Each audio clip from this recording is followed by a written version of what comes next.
Then the governor's soldiers took Jesus into the praetorium and gathered the whole company of soldiers around him.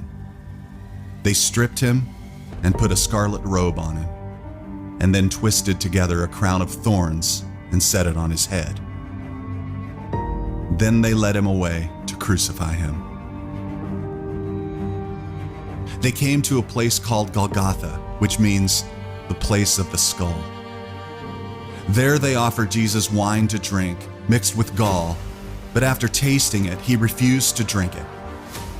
When they had crucified him, they divided up his clothes by casting lots, and sitting down, they kept watch over him there. Above his head, they placed the written charge against him: "This is Jesus, the King of the Jews." From noon until 3 in the afternoon, darkness came over all the land.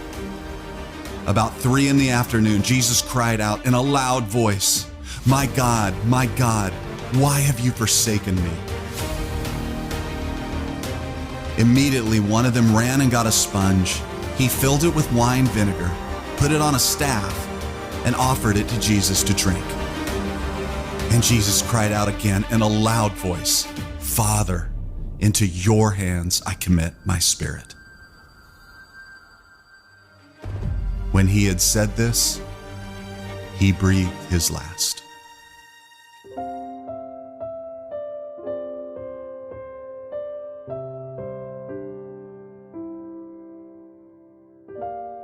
Selamat sore saudaraku yang dikasihi oleh Tuhan Yesus. Shalom, apa kabar?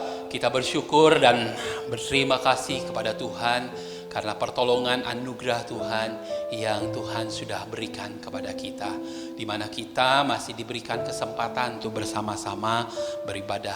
Mari saudara, kita bangkit berdiri, kita akan bersama-sama memuji Tuhan dengan memuji Tuhan nomor 1 dari buku Hosana, memuliakan padanya.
Pertolongan kita adalah dalam nama Tuhan yang menjadikan langit dan bumi.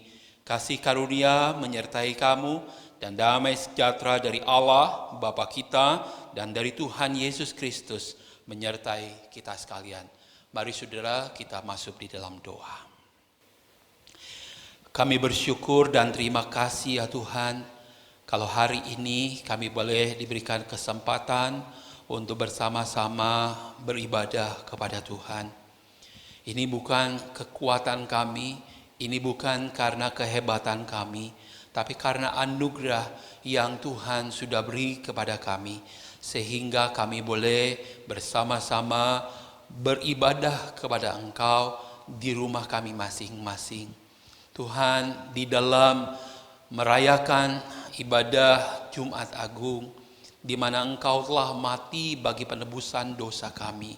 Biarlah kami boleh merasakan, merenungi, dan mensyukuri akan anugerah Tuhan di dalam kehidupan kami. Karena Engkau telah mati dan menebus dosa kami. Biarlah karya yang agung yang Tuhan sudah nyatakan di atas kayu salib itu, boleh kami melakukan segala sesuatunya dengan anugerah daripada Engkau. Terima kasih ya Bapa, kami telah siap akan memulai ibadah pada sore hari ini di dalam nama Tuhan Yesus. Amin. Mari saudaraku yang dikasihi oleh Tuhan Yesus, pada sore hari ini kita mengucap syukur dan terima kasih kepada Tuhan. 2000 tahun yang lalu Tuhan telah datang ke dalam dunia. Dia telah mati di atas kayu salib menebus dosa setiap pribadi. Oleh karena itu saudara, kita akan bersama-sama memuji Tuhan dengan memuji Tuhan dari buku Hosana nomor 31. Mari yang tertindas dosa.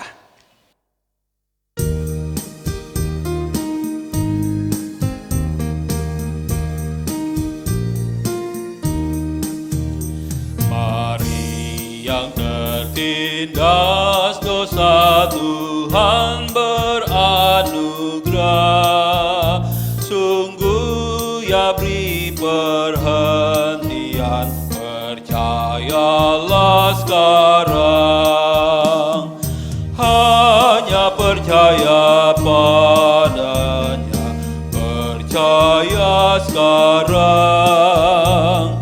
Ia hendak menyelamatkan, percaya sekarang. Darah Yesus tertumpahlah hendak memberi selamat. Masuk ke dalamnya sekarang, tak kau disucikan. Hanya percaya padanya, percaya sekarang. Ia hendak menyelamatkan, percaya sekarang. Intro.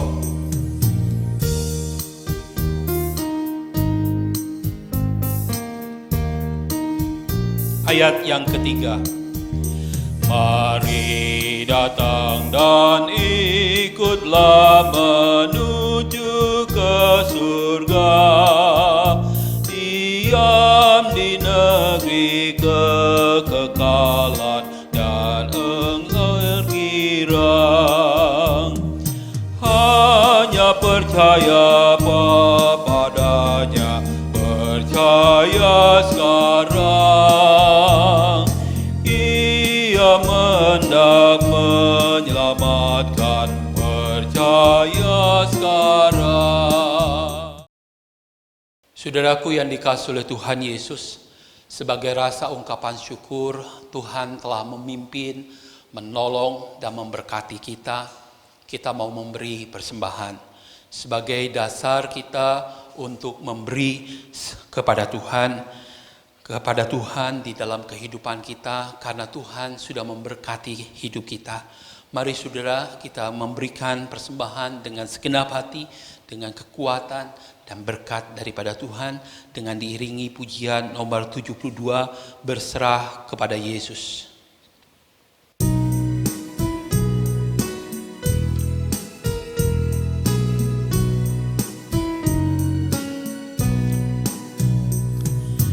Berserah kepada Yesus dengan tangan yang bebas, selalu bersandar dan cinta hidup di hadapannya. Aku berserah, aku berserah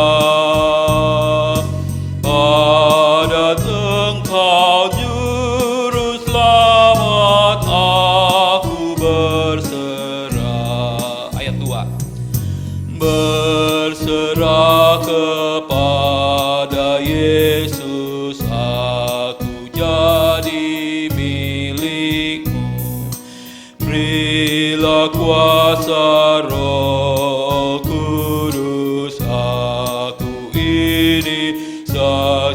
Aku berserah, aku berserah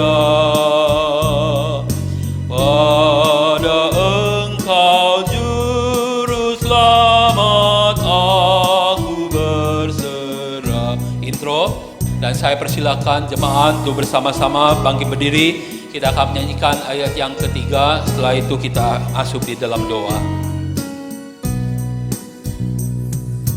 Berserah kepada Yesus, diriku buat Tuhan, penuhi cinta dan kuasa, biar berkat Tuhan nyata. Aku berserah, aku berserah pada Engkau Juru Selamat. Aku berserah. Mari saudara, kita masuk di dalam doa, baik doa syafaat dan doa persembahan. Kita masuk di dalam doa, dan doa persembahan dan doa syafaat ini akan dipimpin oleh Guru Injil Haryana. Kami di dalam surga, kami datang kepadamu Tuhan, kami bersyukur kepada Tuhan. Hari ini kami boleh bersama-sama memperingati akan hari kematian-Mu. Tuhan, kami boleh mengenang bagaimana Engkau mati bagi kami. Engkau menebus akan setiap dosa kami. Engkau menyelamatkan akan kami Tuhan. Bapa kami dalam surga, terima kasih. Kalau Engkau sudah mati 2000 tahun yang lalu bagi setiap kami. Dan hari ini kami boleh percaya kepada Tuhan Yesus. Tuhan, kami bersyukur untuk apapun yang Tuhan sudah lakukan di dalam setiap kehidupan kami. Terutama di dalam waktu-waktu ini Tuhan. Tuhan, kami melihat bahwa banyak kesusahan, banyak kesulitan Tuhan izinkan terjadi di tengah-tengah dunia ini. Kami percaya semuanya ini membuat kami semakin mengasihi Tuhan, membuat kami semakin percaya kepada Tuhan. Terlebih lagi kami bersyukur Tuhan untuk pemeliharaan Tuhan bagi setiap kami, bagi keluarga-keluarga kami Tuhan. Kami bersyukur kepada Tuhan. Kami bersyukur untuk berkat-Mu, makanan, minuman yang kami boleh nikmati. Kami bersyukur untuk kesehatan yang masih Engkau berikan kepada kami. Oleh sebab itu Tuhan, dengan rasa syukur dari dalam hati kami yang paling dalam, kami boleh membawa persembahan kami kepada Tuhan. Tuhan, berkati persembahan kami. Biarlah persembahan yang terkumpul hari ini Tuhan, boleh Engkau pakai untuk menjadi alat bagi kemuliaan Tuhan. Kau pakai Tuhan untuk boleh menjadi alat pertumbuhan bagi gereja-Mu di tempat ini. Terima kasih Tuhan. Pada saat ini juga kami terus berdoa dan tetap berdoa Tuhan bagi bangsa dan negara kami. Tuhan, Engkau melihat apa yang terjadi di tengah-tengah bangsa kami Tuhan. Pada saat ini Tuhan, penyebaran terjadi dengan begitu cepat Tuhan. Virus COVID-19 Tuhan boleh membuat saudara-saudara kami Tuhan mengalami sakit, bahkan ada yang meninggal dunia. Kami berdoa Tuhan hari ini secara khusus bagi pemerintah kami Tuhan, bangsa kami. Biarlah Tuhan menolong Tuhan, memberikan hikmat akal budi bagaimana mengatasi cara penyebaran akan virus ini Tuhan. Sehingga sungguh Tuhan, bangsa kami boleh diselamatkan oleh Tuhan. Mari Tuhan, kami berdoa biar Engkau menolong Tuhan secara khusus tenaga medis, rumah sakit Tuhan, dan yang berhubungan dengan virus COVID-19 ini. Biarlah Tuhan Kau menolong mereka, memberikan hikmat, menjauhkan mereka Tuhan dari virus akan COVID-19 ini. Terima kasih Bapa, kami berdoa juga secara khusus Tuhan pada saat ini untuk jemaat Tuhan di GSK Sukabumi Tuhan. Biarlah Tuhan sendiri yang melindungi jemaat-Mu Tuhan, Tuhan yang boleh memagari mereka dengan kuasa darah-Mu Tuhan. Jauhkan virus ini Tuhan dari kehidupan kami Tuhan. Terima kasih Bapa. Tuhan, kami berdoa juga pada saat ini untuk segala kebutuhan yang dibutuhkan untuk penanganan akan virus ini. Biarlah Tuhan menolong untuk APD, Untuk apapun Tuhan yang dibutuhkan pada saat ini Tuhan, biar Engkau mencukupkan segala apa yang dibutuhkan. Terima kasih Bapa, kami berdoa juga saat ini bagi setiap GSK dimanapun berada Tuhan. Baik di Lampung Tuhan, baik di Batam, Bangka, Curug Tuhan, di Perumpung, Bogor Tuhan, Bandung, Sukabumi, di Kelapa Gading Tuhan, di Kalimantan, dan dimanapun Tuhan GSK berada, kami menyerahkan satu persatu di dalam tangan Tuhan. Biarlah setiap kami Tuhan, gereja lokal yang ada, boleh diberkati oleh Tuhan. Biarlah setiap kami Tuhan, gereja lokal yang ada, boleh terus bertumbuh ke arah Tuhan. Terima kasih Bapak, berkati sinode Tuhan, sebagai lembaga tertinggi yang menaungi akan setiap gereja lokal GSK yang ada. Biar Engkau memberkati sinode Tuhan, biarlah sungguh sinode boleh mengayomi akan gereja lokal Tuhan. Sinode boleh mengarahkan, sinode boleh membantu akan pertumbuhan gereja lokal GSK dimanapun berada. Berkati Tuhan apa yang dibutuhkan oleh sinode, berkati apa yang telah diprogramkan, biarlah semuanya Tuhan boleh berjalan, dan kami melihat bagaimana sungguh GSK boleh bertumbuh di dalam Tuhan, berkembang untuk kemuliaan Tuhan. Terima kasih Bapa, kami berdoa juga pada saat ini khususnya bagi di GSK di Sukabumi. Secara khusus kami berdoa Tuhan bagi jemaat-jemaat Tuhan yang karena Tuhan akan peraturan pemerintah Tuhan membuat mereka sulit untuk berusaha, mereka sulit untuk bekerja. Tuhan, kami datang kepada Tuhan, Engkau adalah Allah yang sanggup memenuhi segala kebutuhan kami. Oleh sebab itu Tuhan, biarlah jemaat GSK boleh cukup di dalam hidup mereka. Mereka Tuhan boleh belajar mencukupkan diri dengan apa yang ada pada mereka Tuhan, dan mereka tetap bersyukur seberapapun berkat yang mereka terima Tuhan. Hari-hari ini Tuhan, mereka boleh tetap bersyukur kepada Tuhan. Berkati Tuhan akan jemaat GSK juga Tuhan yang pada saat ini sedang lemah imannya dengan berbagai situasi kondisi yang sulit. Mari Tuhan, biarlah Roh Kudus-Mu boleh menguatkan mereka. Terima kasih Bapa, kami berdoa Tuhan untuk ibadah-ibadah yang kami lakukan sementara ini dengan online. Biarlah kami boleh menikmati setiap ibadah yang kami lakukan Tuhan. Sungguh karena kami menikmati kehadiran Tuhan di tengah ibadah kami. Terima kasih Yesus, kami serahkan Tuhan akan doa-doa kami kepada Tuhan. Kami percaya Tuhan sudah mendengar dan Tuhan akan menjawab doa-doa kami sesuai dengan waktu dan kehendak Tuhan. Dalam nama Tuhan Yesus kami berdoa. Amin. Saya persilakan jemaat Tuhan untuk duduk kembali. Kita bersyukur dan terima kasih kepada Tuhan untuk pertolongan dan anugerah Tuhan yang Tuhan sudah berikan kepada kita. Pada hari ini kita akan bersama-sama, sebelum mendengar firman Tuhan, kita akan bersama-sama mendengarkan persembahan pujian yang akan disampaikan oleh kedua anak kita. Hari ini kita merayakan Jumat Agung. Kita mau mengingat betapa baiknya Tuhan Yesus yang mau mengorbankan nyawanya di kayu salib dan mati bagi kita semua. Oleh karena itu kami akan mempersembahkan sebuah pujian, Tuhan Penebusku.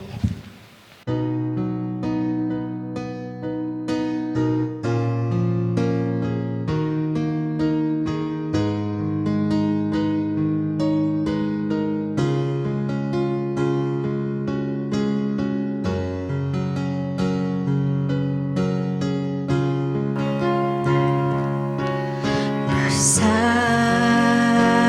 mulia kasih-Mu, Kau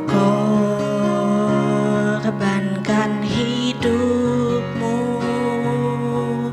curahkan darah-Mu sebagai ganti dosaku.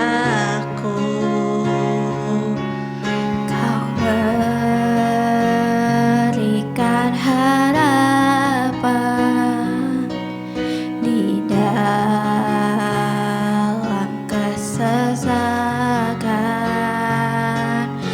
Agunglah perbuatan-Mu, Yesus Tuhan penebusku.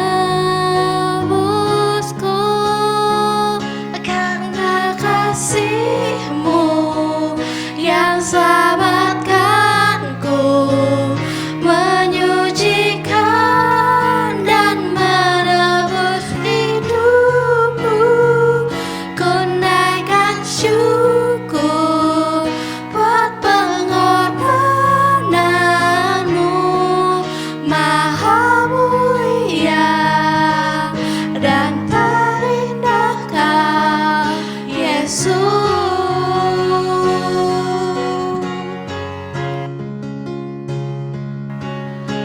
besar mulia kasih-Mu, Kau korbankan hidup-Mu, curahkan darah-Mu sebagai ganti dosaku. Kau berikan harapan di dalam kesesakan. Agunglah perbuatan-Mu, Yesus Tuhan penebusku, karena kasih-Mu yang selamatkanku, menyucikan dan menebus hidupku. Ku naikkan syukur buat pengorbanan-Mu, Maha mulia dan terindah Kau, Yesus, karena kasih-Mu yang selamatkanku, menyucikan dan menebus hidupku. Ku naikkan syukur buat pengorbanan-Mu, Maha mulia dan terindah Kau, Yesus, Maha mulia dan terindah Kau, Yesus.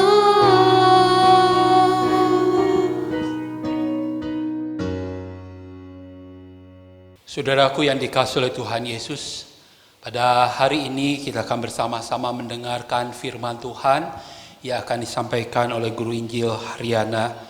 Namun sebelumnya kita akan bersama-sama memuji Tuhan kembali dengan pujian nomor 76, Ku serahkan hidupku bagimu, ayat pertama dan ayat ketiga saja. Setelah itu saya persilakan untuk Guru Injil Haryana menyampaikan firman Tuhan.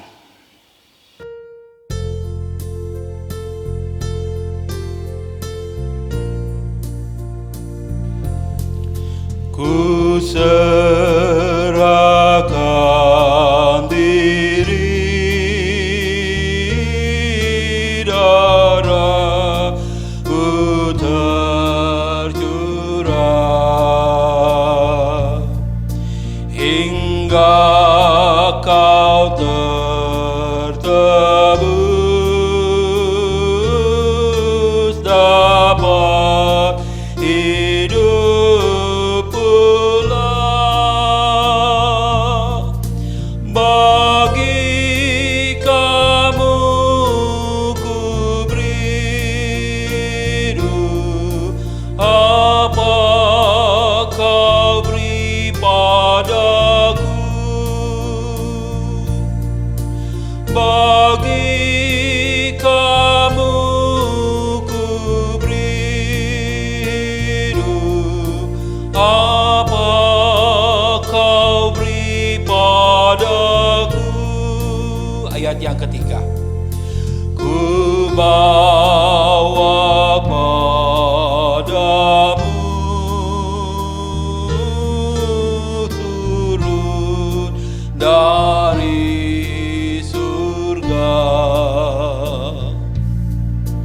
selamat yang sempurna,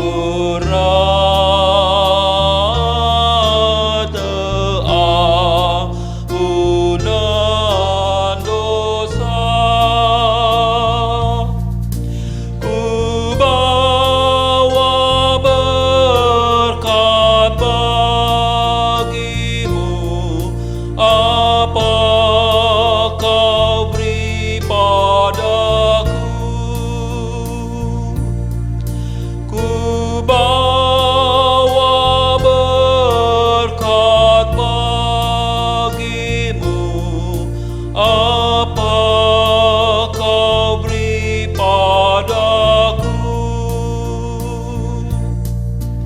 Mari saudara, kita tenangkan hati kita dan pikiran kita untuk mendengarkan firman Tuhan yang akan disampaikan oleh Guru Injil Haryana. Saya persilakan. Bersyukur kepada Tuhan, mari jemaat Tuhan kita akan bersama-sama membaca, merenungkan akan kebenaran firman Tuhan. Namun sebelumnya kita memohon akan pertolongan Roh Kudus, biar boleh memimpin akan setiap kita, menerangi hati dan pikiran kita, supaya kita boleh mengerti akan kebenaran firman Tuhan. Mari kita bersama-sama berdoa. Bapa kami dalam surga, kami datang kepadamu Tuhan. Kami mengucap syukur Tuhan memberikan kami kesempatan waktu di mana kami boleh bersama-sama membaca firman, kami boleh bersama-sama merenungkan firman, dan terlebih lagi Tuhan Kau masih memberikan waktu kepada kami untuk kami boleh bersama-sama melakukan firman itu di dalam hidup kami. Mari Tuhan, di waktu yang begitu istimewa pada hari ini, di Jumat Agung, di mana Engkau telah menyerahkan nyawamu bagi setiap kami. Kami boleh merenungkan kasih Tuhan, perbuatan Tuhan yang begitu besar di dalam hidup kami. Biarlah melalui kebenaran firman Tuhan pada sore hari ini boleh menguatkan kami, semakin meneguhkan kami sebagai orang-orang yang boleh percaya kepada Tuhan Yesus. Mari Roh Kudus pimpin kami, pakai hamba-Mu Tuhan, untuk boleh menyatakan, menyampaikan akan kebenaran firman-Mu. Dan biarlah firman-Mu boleh memberkati setiap jemaat pada sore hari ini. Terima kasih Tuhan, kami serahkan waktu ini di dalam tangan Tuhan. Dalam nama Tuhan Yesus Kristus kami berdoa. Amin. Saudara-saudaraku sekalian, bersyukur kepada Tuhan. Hari ini di satu momen yang istimewa, kita boleh bersama-sama melihat siapa Tuhan Yesus yang kita percaya. Kita boleh semakin mengenal siapa Allah kita, sehingga kita boleh kagum, boleh kita merasakan terpesona ketika Tuhan sudah memanggil kita menjadi orang-orang yang percaya. Mari kita membaca firman Tuhan, bagian firman Tuhan yang saya ambil daripada Filipi, pasal yang kedua, ayat 5 sampai ayat yang ke-8. Saya bacakan bagi Bapak, Ibu, dan Saudara sekalian. Filipi 2 ayat 5 sampai ayat yang ke-8. Hendaklah kamu dalam hidupmu bersama menaruh pikiran dan perasaan yang terdapat juga dalam Kristus Yesus, yang walaupun dalam rupa Allah tidak menganggap kesetaraan dengan Allah itu sebagai milik yang harus dipertahankan, melainkan telah mengosongkan dirinya sendiri dan mengambil rupa seorang hamba dan menjadi sama dengan manusia. Kita tahu surat ini ditulis oleh Rasul Paulus dari dalam penjara untuk jemaat yang tinggal di kota Filipi. Kita melihat perikop yang diberikan oleh LAI adalah nasihat supaya bersatu dan merendahkan diri seperti Kristus. Mengapa Rasul Paulus menuliskan surat ini kepada jemaat di Filipi? Ternyata pada waktu itu mulai ada perpecahan di jemaat Filipi. Kesatuan akan gereja yang di Filipi ini sedang tergoncang. Ya, begitu banyak perselisihan, begitu banyak ketidakcocokan, ya, begitu banyak kesombongan, begitu banyak keegoisan yang ada di tengah-tengah jemaat di Filipi. Dan kita tahu, dan Rasul Paulus pun mengatakan bahwa ada wanita-wanita yang melayani Tuhan, ada wanita-wanita yang menyerahkan hidupnya kepada Tuhan, yaitu Sintike dan Yudia. Ya, dua wanita yang boleh kelihatannya sepertinya rohani. Namun kita melihat di dalam hidup mereka pada waktu itu, mereka juga sering tidak sehati di dalam pelayanan. Mereka sering tidak sepikir di dalam pelayanan. Sehingga apa yang terjadi dapat menimbulkan perpecahan jemaat. Oleh sebab itu, Rasul Paulus menasehatkan akan jemaat di Filipi mengenai pentingnya untuk bersatu. Betapa pentingnya untuk bergandengan tangan satu dengan yang lain di dalam hidup berjemaat dan di dalam hidup pelayanan. Di sini kita melihat bahwa di ayat sebelumnya Rasul Paulus mengingatkan, ya, bahwa jangan mementingkan diri sendiri, ya. Melihat perpecahan gereja, melihat ketidaksehatian gereja, melihat ketidaksepikiran daripada gereja Tuhan, jemaat Tuhan. Rasul Paulus ingatkan, janganlah kita mementingkan diri kita sendiri. Karena bicara mementingkan diri sendiri, itu berbicara bagaimana kita masih hidup di dalam kedagingan kita. Kita masih hidup di dalam keegoisan kita, ya. Sehingga hasilnya apa? Yang terjadi apa? Pertengkaran, ya, perselisihan, bahkan akan menuju kepada perpecahan.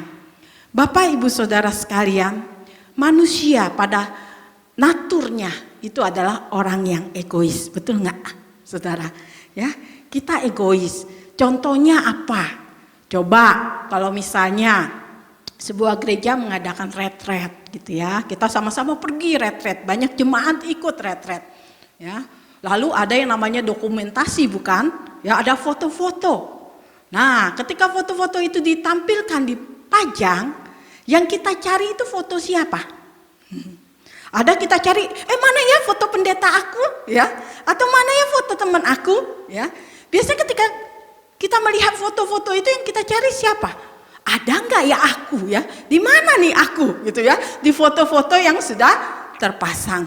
Nah, ini hal kecil, tapi menunjukkan itulah natur daripada manusia, ya. Seringkali kita egois, kita mementingkan diri kita sendiri. Nah, oleh sebab itu Rasul Paulus katakan, janganlah di dalam sebelumnya, janganlah tiap-tiap orang hanya memperhatikan kepentingannya sendiri, tetapi kepentingan orang lain juga, ya. Satu hal yang Rasul Paulus ingatkan untuk jemaat di Filipi agar mereka bisa bersatu.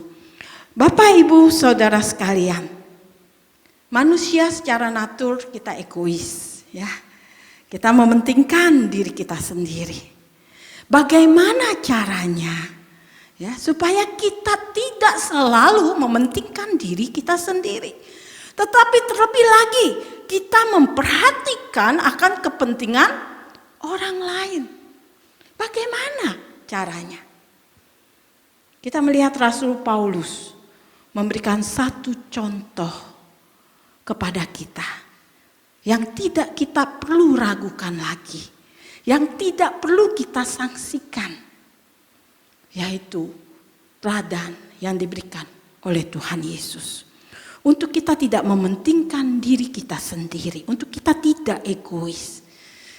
Perlu satu hal yang sudah dilakukan Tuhan Yesus dari 2000 tahun yang lalu, yaitu bagaimana Yesus, Tuhan Yesus rela dan mau berkorban. Tuhan Yesus rela dan mau berkorban.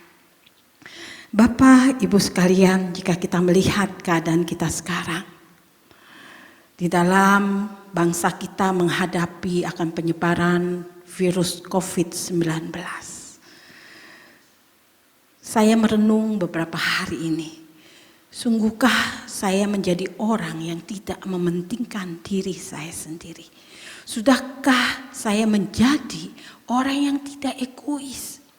Karena momen Jumat Agung itu membuktikan, memberikan contoh, memberikan teladan bahwa Tuhan Yesus tidak egois.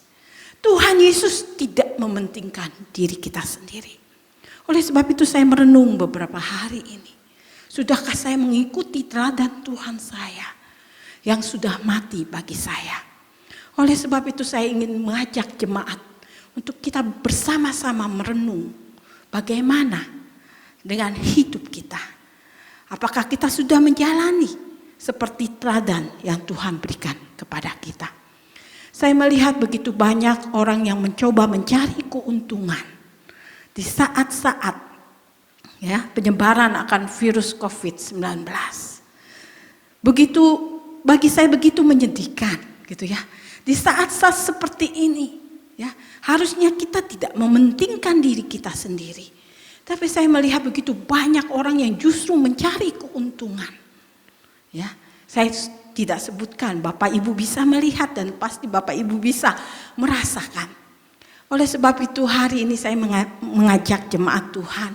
Biarlah kematian Yesus Kristus di atas kayu salib bagi setiap kita, bagi saya dan saudara, membuat kita melakukan apa yang dilakukan Tuhan Yesus. Kita melakukan di dalam beberapa hari ini menjelang Paskah, memberikan hadiah yang terbaik di dalam kebangkitan Tuhan Yesus pada hari Minggu yang akan datang. Bagaimana kita sudah mengikuti teladan Tuhan, tidak mementingkan diri sendiri. Justru kita berani berkorban. Di dalam keadaan bangsa yang seperti ini, kita berani berkorban bagi saudara-saudara kita, bagi setiap sesama kita. Terlebih lagi kita berani berkorban bagi Tuhan. Karena apa yang kita lakukan bagi sesama kita, Tuhan katakan bahwa kita sedang melakukannya bagi Tuhan.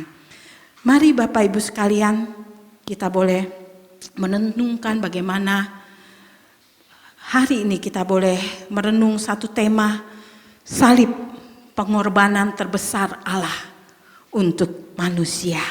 Salib, pengorbanan terbesar Allah untuk manusia. Mengapa saya katakan terbesar, saudara?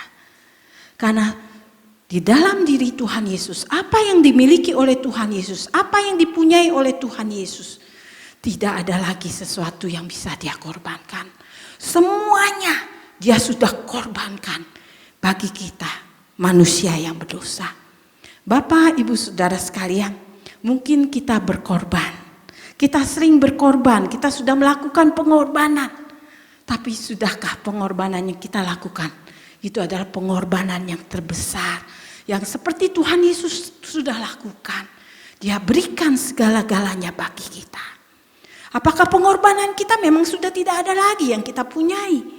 Kita berkorban karena memang sudah tidak ada lagi yang kita miliki. Apakah kita sudah sampai pada titik seperti itu? Bapak, Ibu sekalian, pada tahun 2000 saya mengingat ada seorang ibu yang telah berkata kepada saya. Dia katakan demikian, "Aduh, Ibu luar biasa ya," dia bilang. Ibu berkorban luar biasa. Ada seorang suster juga berkata kepada saya. Dia katakan ibu sudah melakukan pengorbanan ya, yang luar biasa. Tapi saya pikir-pikir pengorbanan saya itu tidak sebanding dengan pengorbanan yang Tuhan sudah lakukan. Bagi setiap kita, bagi saya, itu tidak ada apa-apanya. Bapak, Ibu, Saudara sekalian, tahun 2000 adalah tahun yang tidak pernah saya lupakan di dalam kehidupan saya. Saya mengandung seorang anak. Kandungan saya berjalan dengan baik bulan pertama, bulan kedua, bulan ketiga, bulan keempat. Semuanya berjalan dengan lancar. Dokter melihat bahwa bayi yang di dalam perut saya dalam keadaan baik. Dan bukan itu saja, itu sangat menggembirakan saya bahwa anak yang saya kandung pun adalah seorang anak laki-laki yang seperti saya sangat dambakan hadir di dalam keluarga saya. Tapi apa yang terjadi? Pada bulan yang kelima, sudah setengah perjalanan kehamilan saya, dokter mengatakan kepada saya bahwa anak saya bermasalah. Lalu dia menulis sebuah rujukan dan merujuk saya ke RSCM. Ya, pada waktu itu saya pergi ke RSCM. Ya, untuk memastikan apa yang sudah dikatakan oleh dokter ini. Dokter ini mengatakan bahwa anak saya sebenarnya sudah tidak bisa dipertahankan lagi. Karena anak saya mengidap penyakit hidrosifalus. Ya, bagaimana cairan mengisi akan kepalanya. Otaknya semakin hari semakin kecil. Karena cairan itu terus menghimpit akan otaknya. Ketika saya memeriksakan itu ke RSCM, dokter mengatakan, "Ibu, secara medis ibu bisa mengeluarkan anak ibu sekarang." Dia katakan, karena apa? Karena anak ini secara medis sudah tidak ada harapan. gitu ya. Kasihan ibu, hamil saya begitu besar, beda dengan hamil ibu-ibu yang normal. Karena apa? Kepala anak saya besar, isinya cairan gitu ya. Itu hamilnya besar sekali. Ya, jadi saya sangat sulit sekali untuk beraktivitas. Ya, sangat sulit sekali saya bisa melakukan banyak hal. Jadi dokter di RSCM mengizinkan saya untuk mengeluarkan anak itu. Itu tidak menyalahi aturan. Tapi saya katakan kepada dokter yang ada di RSCM, saya katakan, tidak dokter, saya akan menunggu anak ini tepat waktunya 9 bulan lebih ya untuk dia boleh dilahirkan, baru saya akan melahirkan. Dalam keadaan yang seperti ini kami berdoa kepada Tuhan. Lalu kami pergi lagi ke sebuah rumah sakit yang besar di Kuningan. Kami mengecek kembali di sana. Lalu dokter kembali mengatakan bahwa otak anak ibu udah sangat kecil, ya, nggak mungkin akan hidup semakin hari, ya, otak itu akan semakin kecil, dia katakan, cairan akan semakin banyak. Lebih baik anak ibu dikeluarkan, ya. Supaya jangan juga meninggal nanti setelah dilahirkan sudah banyak cairan gitu ya, nanti meninggal di dalam ya. Tapi saya kembali katakan kepada dokter itu, saya tunggu ya waktunya sampai anak ini memang boleh untuk dilahirkan. Di masa-masa itu saya hanya berharap berdoa kepada Tuhan. Saya menjalani akan kehidupan hari demi hari ya. Setiap ibu yang melihat kandungan saya, mereka sangat berbelas kasihan kepada saya. Hamil saya begitu besar, ya, perut saya begitu besar. Mereka katakan, aduh Bu, dia bilang, ya ibu hamilnya kayaknya sulit banget gitu ya.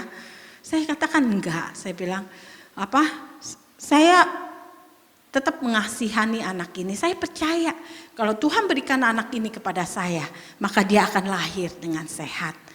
Lalu dokter RSCM mengajukan bagaimana kalau mau dipasang alat. Dia bilang anak ini mungkin bisa hidup tapi harus pasang alat.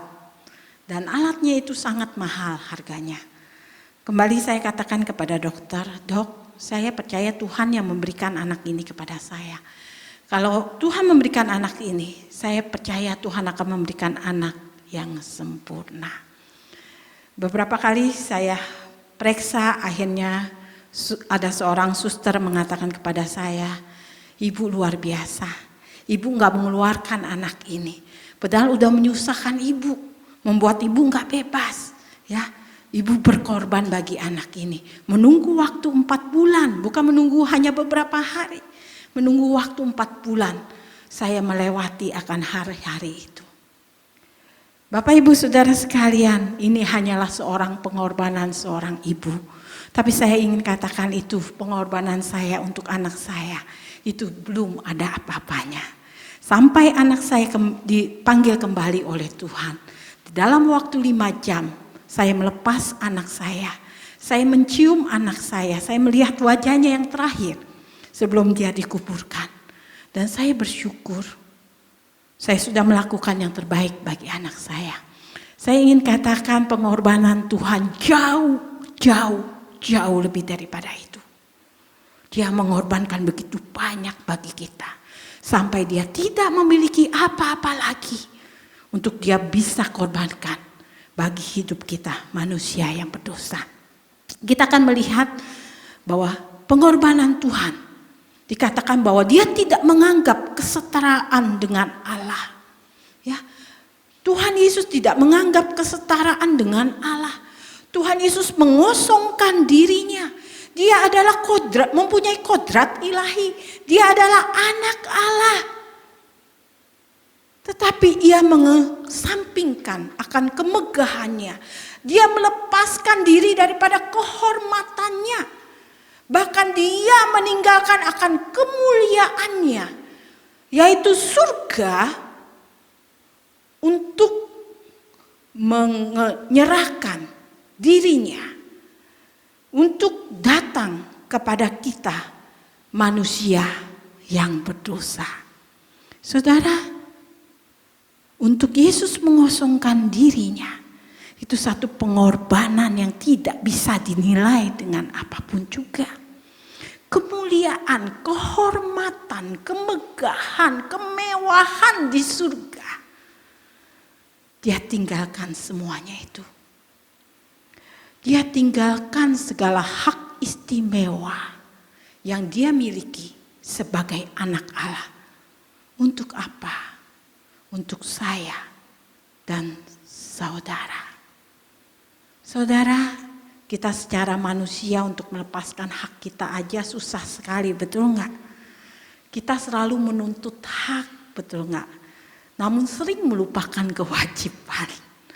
Ya, kenapa begitu banyak demo? Mengapa begitu banyak kata-kata yang menghujat ya di media sosial? Mengapa begitu banyak pertengkaran?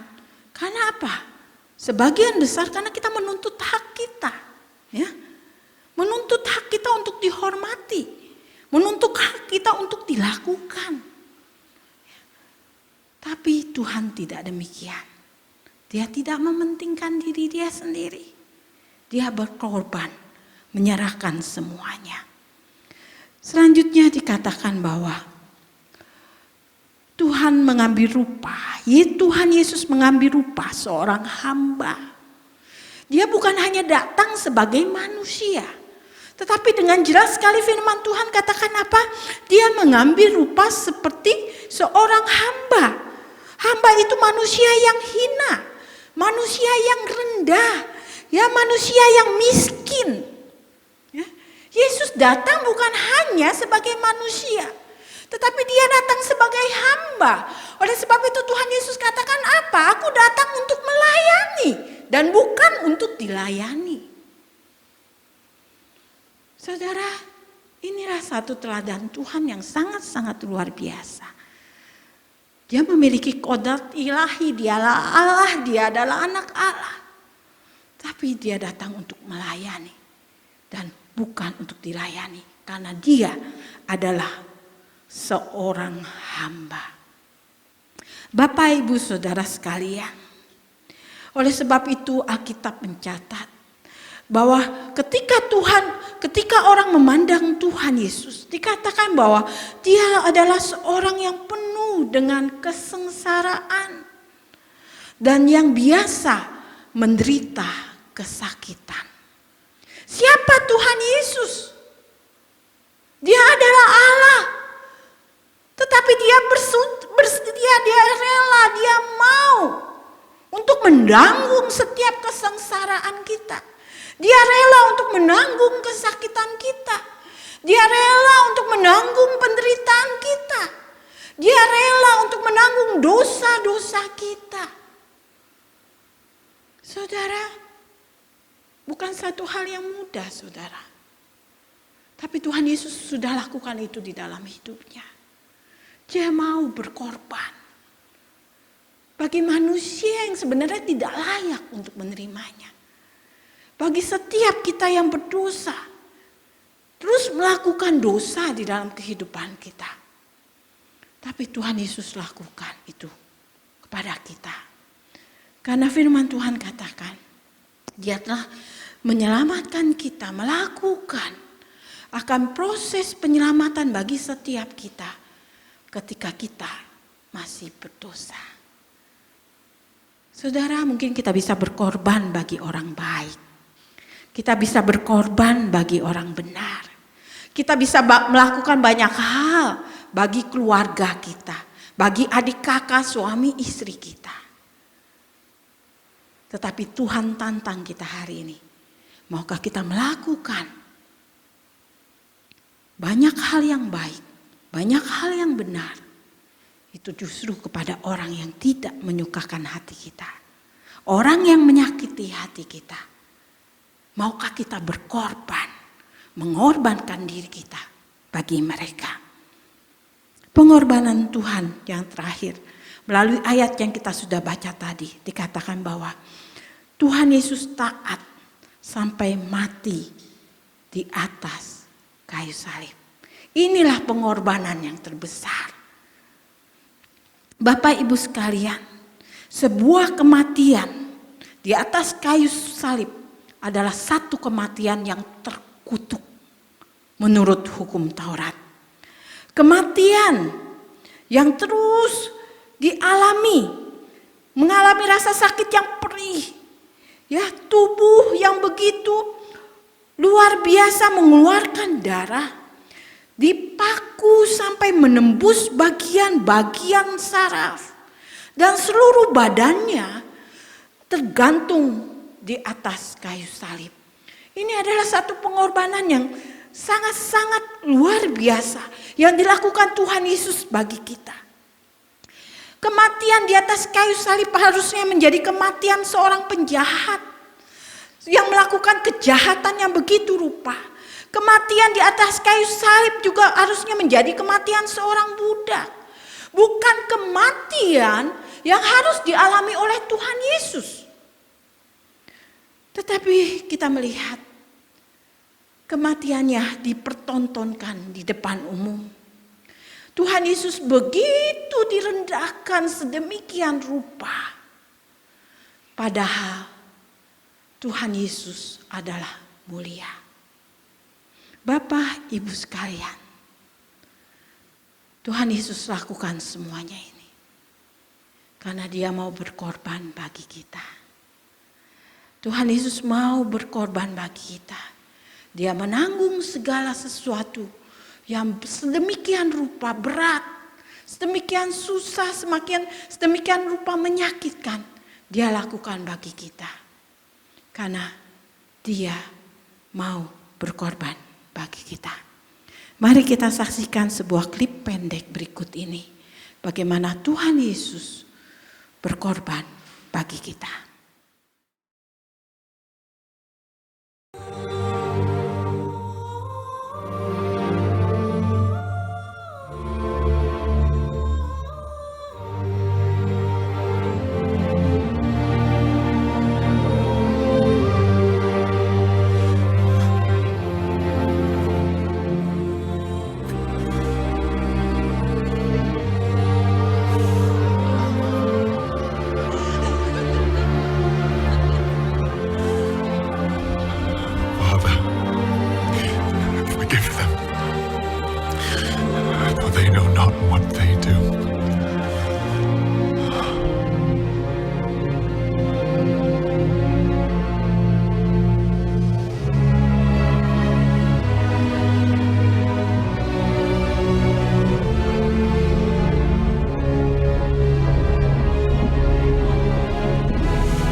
My God, why have you forsaken me?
your hands I commit my spirit.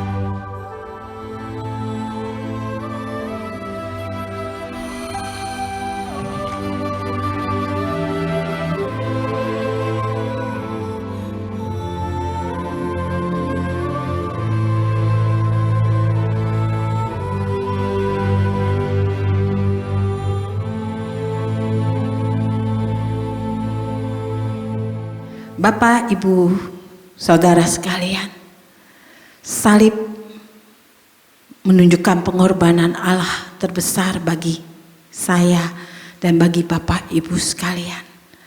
Hari ini biarlah kita boleh merenungkan, kita boleh melihat akan setiap diri kita. Sungguhkah kita menjadi orang-orang yang mau berkorban bagi Tuhan dan sesama kita? Saya mengajak jemaat Tuhan di dalam Jumat Agung ini, kita lakukan sesuatu bagi sesama kita. Kita lakukan sesuatu bagi bangsa kita. Mungkin harus mengorbankan apa yang ada pada diri kita. Tapi percayalah, yakinlah, pengorbanan kita tidak pernah sia-sia. Pengorbanan yang kita lakukan sangat menyenangkan hati Tuhan. Oleh sebab itu, mari kita memberikan hadiah yang terindah. Ketika Tuhan Yesus bangkit pada hari Minggu, kita sungguh boleh menyenangkan hati Tuhan melalui pengorbanan yang bisa kita lakukan. Entah bagi siapapun yang Tuhan kirim di dalam hidup kita, untuk kita lakukan sesuatu bagi mereka. Biarlah itu boleh menyenangkan hati Tuhan. Mari kita tundukkan kepala kita mau ambil waktu sejenak untuk kita berdiam diri di hadapan Tuhan. Minta Tuhan, apa yang harus aku lakukan bagi bangsa ini Tuhan? Apa yang harus aku lakukan bagi sesamaku Tuhan? Bagi jemaat Tuhan di GSK Sukabumi secara khusus. Bagi orang-orang yang ada di sekelilingku Tuhan. Biarlah Tuhan menolongku Tuhan. Apa yang harus aku lakukan? Dan berikan hati untuk rela dan mau berkorban. Mari kita ambil waktu sejenak untuk kita merenungkan akan firman Tuhan.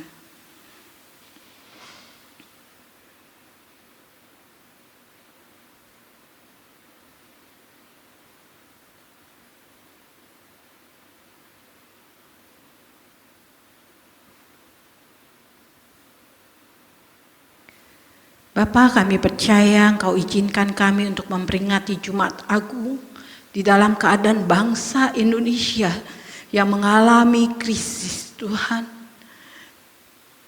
Tuhan, kami percaya ada rencana Tuhan bagi kami hidup orang-orang percaya.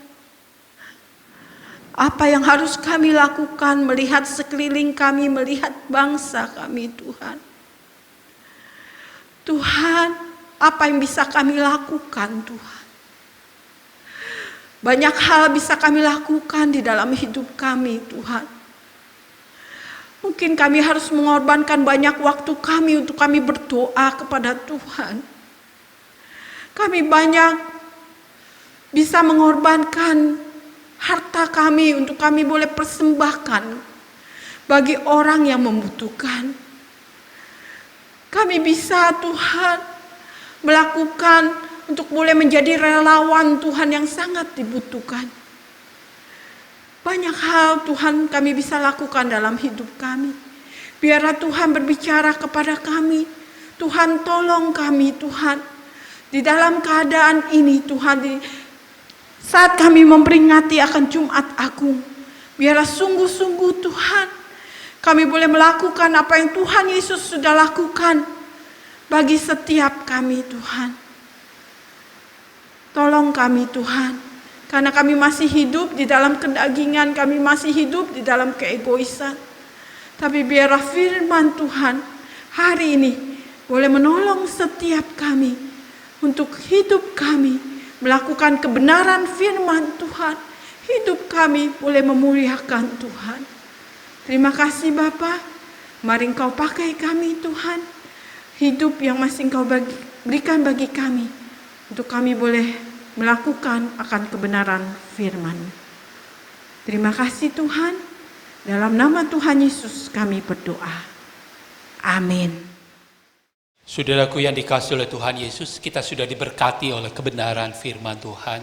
Kita boleh diingatkan kembali akan kasih Tuhan yang telah mengorbankan dirinya bagi kita. Mari saudara, sebelum kita mengakhiri ibadah kita akan bersama-sama mendengar ada beberapa pengumuman yang ingin saya sampaikan. Yang pertama, bahwa pada hari Minggu kita akan bersama-sama beribadah di dalam ibadah Paskah pada pukul 9 pagi. Saudara, persiapkan hati dan diri kita mau diberkati oleh Tuhan melalui kebenaran firman Tuhan. Kita akan dengar sama-sama firman Tuhan, apa yang Tuhan ingin katakan melalui kebenaran firman Tuhan. Yang kedua, sudah diberitahukan kepada jemaat sekalian bahwa ibadah kita sampai hari ini masih tetap online. Sampai kapan ibadah itu akan berjalan, online itu akan berjalan, sampai pemerintah memberikan himbauan kembali kepada kita. Oleh karena itu saya menghimbau kepada jemaat sekalian tetap tinggal di rumah dan tetap berdoa kepada Tuhan, biar Tuhan segera menghalau akan virus corona ini dengan segera, sehingga pada akhirnya kita bisa kembali beribadah secara konvensional. Mari saudara, kita akan akhiri ibadah kita pada sore hari ini. Kita bangkit berdiri, kita akan menyanyikan pujian doksologi ayat yang ketiga. Setelah doa berkat, kita akan tutup dengan pujian amin amin.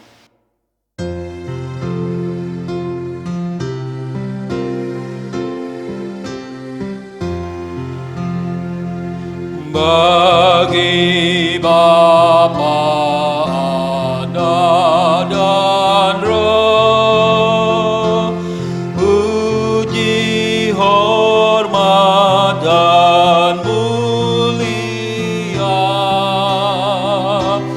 dulu sekarang tak berubah, hingga selama-lamanya.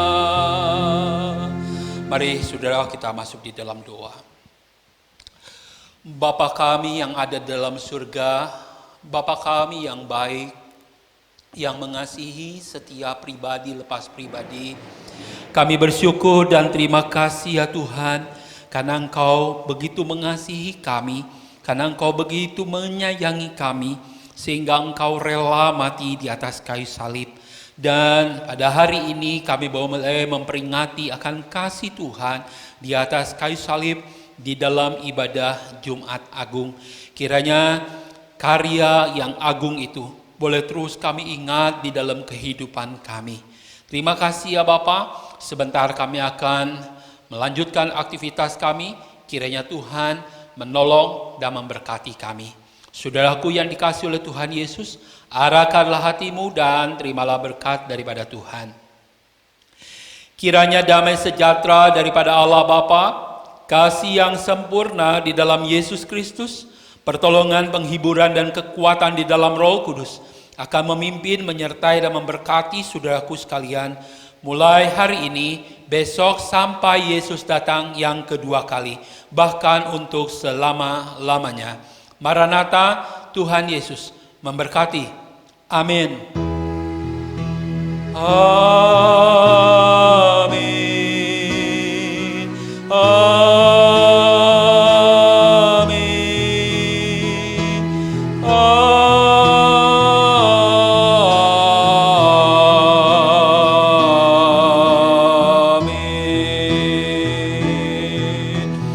Amin.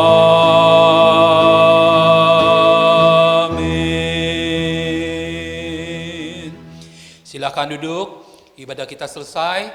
Tuhan Yesus memberkati. Silakan saat teduh.